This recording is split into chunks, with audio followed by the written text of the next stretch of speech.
ডাকাত দল বলি দিতে নিয়ে যাচ্ছে। বলির খানার সামনে দাঁড়িয়ে গেয়েছিলেন এক কালজয়ী গান। গানটি একটু গেয়ে দেখি। তিলেক দাঁড়াও রে সমান, বদন ভরে মাকে দেখি, আমার বিপদ কালে ব্রহ্মময়ী আসেন কি না আসেন দেখি। তার গানের ছন্দ থেমে গিয়েছিল মুসলিম নবাবের বজরা।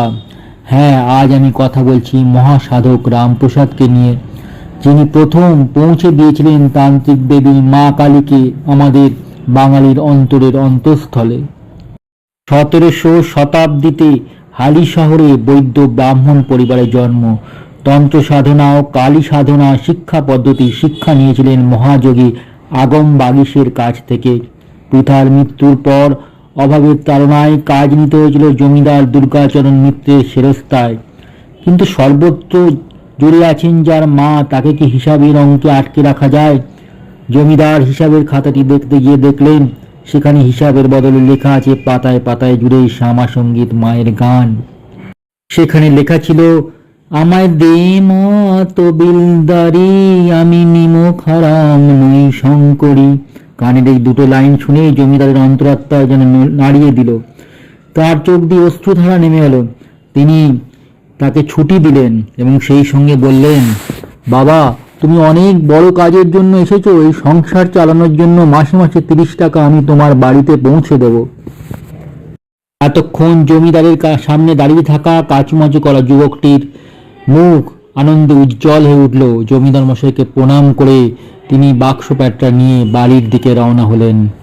তিনি ছিলেন প্রকৃত অর্থে এক নির্লোভ ব্যক্তিত্ব। মহারাজা কৃষ্ণচন্দ্রের সভাসদের মোটা অঙ্কের চাকরি, সেই কারণে তিনি সবিনয়ে উপেক্ষা করেছিলেন। তার পরিবর্তে তিনি মহারাজাকে উপহার দিয়েছিলেন বিদ্যা সুন্দর কাব্য। তার সঙ্গে মহারাজা কৃষ্ণচন্দ্রের যোগাযোগ কিন্তু ছিল অটুট। তিনি মাঝে মাঝেই নবদ্বীপে চলে যেতেন।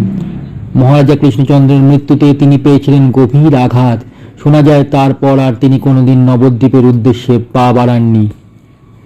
লোভ এই ব্যক্তিটি গাইতে পেরেছিলেন, চাই না মাগো রাজা হতে, রাজা হবার স্বাদ নাই মাগো, দুবেলা যেন পাই মা খেতে।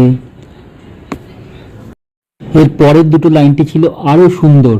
সেখানে তিনি বলেছেন, আমায় দালান কোঠায় রাখলে পরে, পারবো না আর মা বলিতে। কালী শহরের গঙ্গায় দাঁড়িয়ে গাইতেন ভাবরসিক্ত সেই কাল সব কালজয়ী গান, যেই গান শুনতে ভিড় জমাত গোটা গ্রামের মানুষ। তিনি এমনই একটি গান গেয়েছিলেন, এমন দিন কি হবে মা তারা, যাবে তারা তারা তারা বলে, তারা বেয়ে পড়বে ধারা। অর্থাৎ তিনি মায়ের নাম গাইবেন আর তার চোখ বেয়ে অশ্রুধারা গাইবে, এমনই এক ঘটনার এক চিত্র তিনি বর্ণনা করেছেন। গ্রামের কৃষিকাজরত মানুষকে দেখে তিনি গেয়ে উঠলেন, মন রে কৃষিকাজ জানে না, এমন মানব জনম রইল পতিত, আবার কবে ফলবে সোনা। তার এই কালজয়ী গানগুলি কিন্তু আমরা আজও শুনি বিভিন্ন পূজা অনুষ্ঠানে।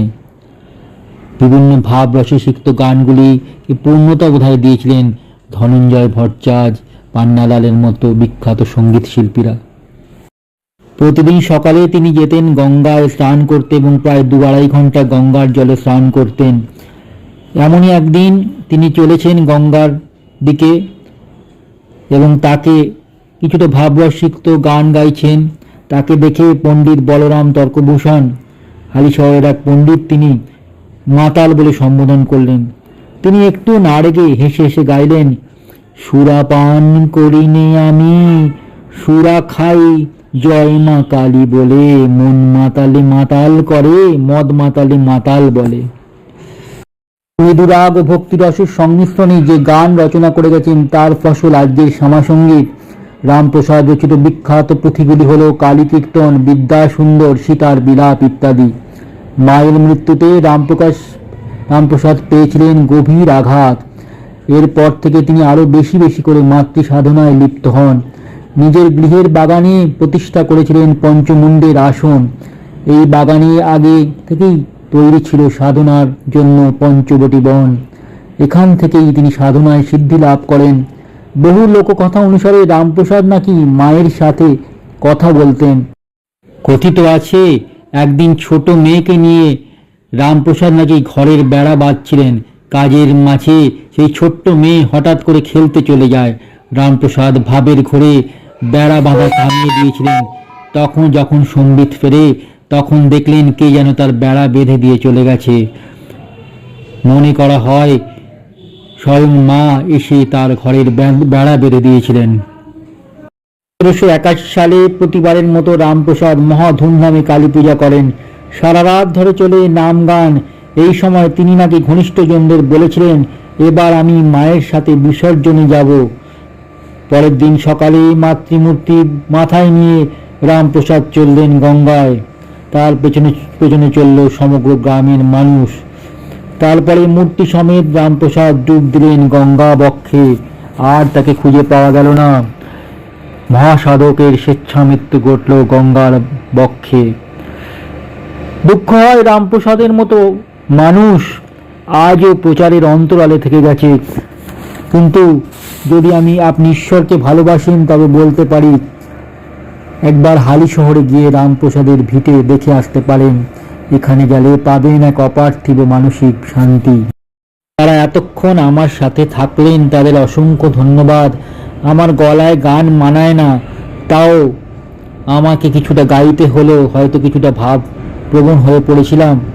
যাই হোক, এ কথা বলতে পারি, যদি ভিডিওটা আপনাদের একটু ভালো লেগে থাকে তবে আপনারা লাইক, সাবস্ক্রাইব, শেয়ার করতে পারেন। নেক্সট ভিডিওতে আবার দেখা হবে। ভালো থাকবেন, সুস্থ থাকবেন। নমস্কার।